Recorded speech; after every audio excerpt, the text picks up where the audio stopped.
The Kone XTD is Roccat's new flagship mouse, replacing the Kone Plus before it. With market-leading features such as 8400 DPI, 576KB of onboard storage, and a 32-bit turbo-core V2 processor, the Kone XTD is more like a brain than a mouse.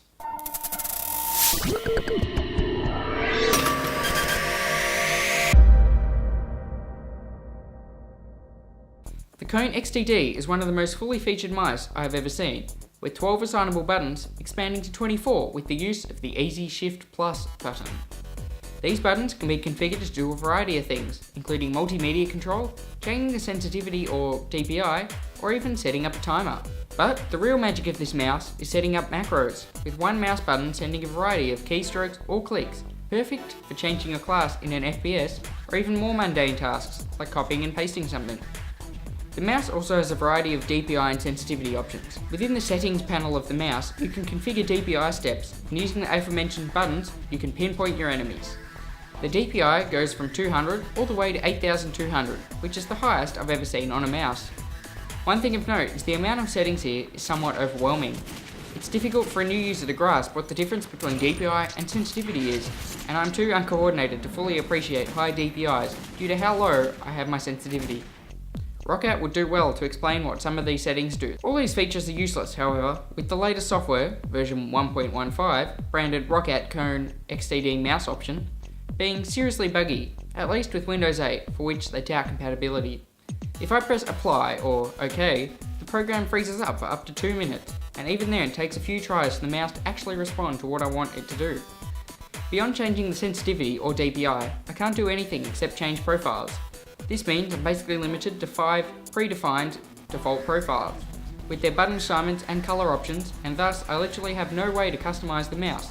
This is a serious flaw and something which Roccat needs to address ASAP. Sporting a right-handed design, the Kone XTD is very large in the hand.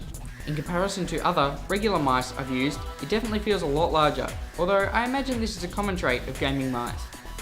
The mouse is quite sharply curved, with a groove on the left for your thumb.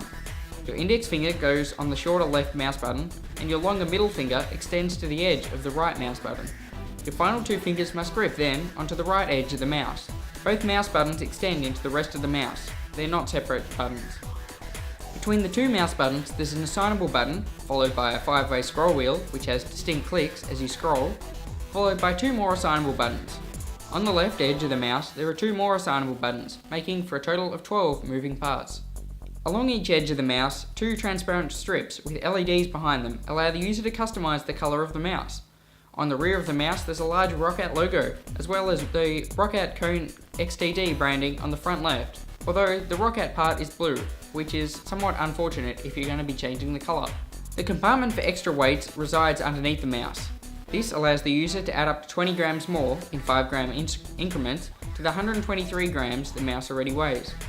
The underside also houses 3 points for the mouse to glide across, the laser sensor, and the obnoxiously large serial number and other information. One thing I found is the lid to the compartment for extra weight is somewhat difficult to get back on, despite the arrows and other diagrams. Finally, the 1.8 meter cable is braided as opposed to plastic, which is a nice touch. But what would all the customization and aesthetics be without a mouse that can move your cursor? I'm pleased to report that the Kone XTD ticks this box. Moving more advanced, the 10.8 megapixel sensor polls at 1000 Hz, with built-in tracking and distance control unit, allowing users to calibrate their exact surface and control how far they can lift off their mouse before it stops tracking. The mouse has a 30G acceleration at 3.8 meters per second, which is 150 IPS. With those tech specs out of the way, I found the mouse to have the right amount of weight distributed across the mouse for a balanced feel.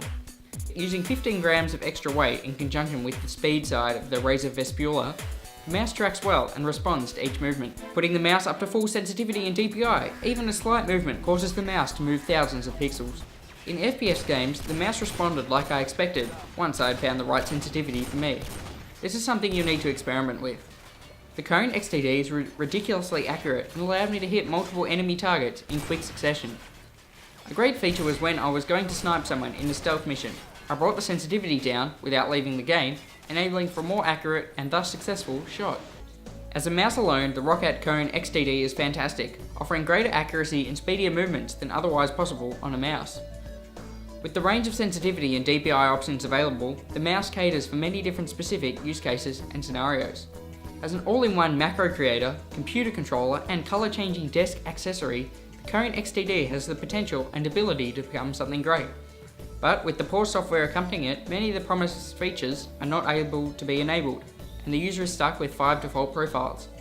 Should a driver or firmware update be available and fix these problems, my opinion of the mouse may change, and thus the $70 AUD that I paid for it may become a good use of money.